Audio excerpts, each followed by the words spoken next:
வீடே கமகமக்கிற நெத்திலி மீன் குழம்பு எப்படி செய்யலான்னு பார்க்கலாம். Welcome back to the recipes. நெத்திலி மீன் குழம்பு செய்ய ஃபஸ்ட்டு ஒரு கடாயில் தேவையான அளவு எண்ணெய் ஆட் பண்ணிக்கலாம். நான் நல்லெண்ணெய் எடுத்திருக்கேன்.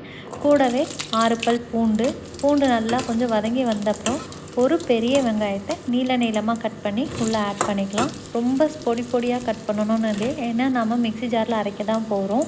அதனால் கொஞ்சம் பெருசாகவே இருக்கட்டும். வெங்காயம் வதங்குறப்போ தேவையான அளவு உப்பு ஆட் பண்ணிக்கலாம்.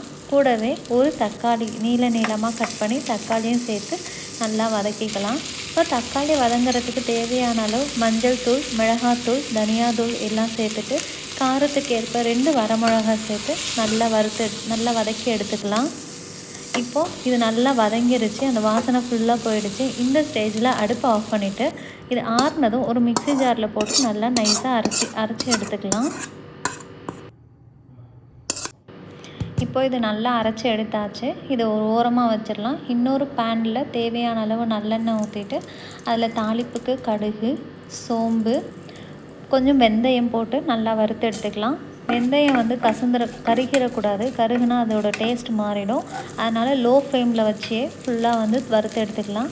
இது நல்லா பொரிஞ்சு வந்த பிறகு ஒரு 5லேருந்து 6 பூண்டை நல்லா சின்ன ஸ்லைசஸாக கட் பண்ணி போட்டு வதக்கிக்கலாம். கூடவே கொஞ்சமாக பெரிய வெங்காயத்தை ரொம்ப பொடியாக நறுக்கி உள்ளே ஆட் பண்ணி அதையும் நல்லா வறுத்து எடுத்துக்கலாம்.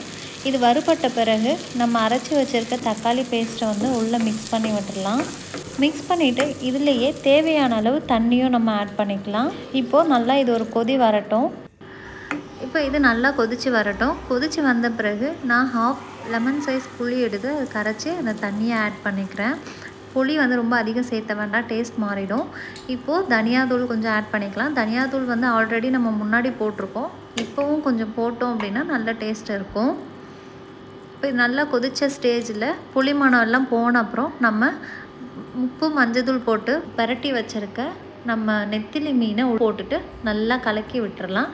இப்போ ஒரு மூடி வச்சுட்டு ஒரு 2 கொதி வர்ற அளவுக்கு விட்டுருவோம். நெத்திலி மீன் சீக்கிரமாகவே வெந்து வந்துடும். இப்போ லாஸ்ட்டாக நம்ம கொஞ்சம் கருவேப்பிலை இலைகளையும் கொத்தமல்லி இலைகளையும் தூவி விட்டு அடுப்பை ஆஃப் பண்ணிடலாம். அவ்வளோதாங்க, சுவையான நெத்திலி மீன் குழம்பு ரெடி ஆகிடுச்சு. இந்த மாதிரி நீங்கள் ஒரு டைம் ட்ரை பண்ணி பாருங்கள். இந்த டேஸ்ட் உங்களுக்கு பிடிச்சிருந்துச்சு அப்படின்னா நம்ம வீடியோவுக்கு மறக்காமல் ஒரு லைக் பண்ணுங்கள். மேலும் இந்த மாதிரி ரெசிபீஸ் வீடியோ அப்டேட் உங்களுக்கு வேணும் அப்படின்னா மறக்காமல் நம்ம சேனல் தி ரெசிபீஸை சப்ஸ்கிரைப் பண்ணிவிடுங்க. தேங்க்யூ.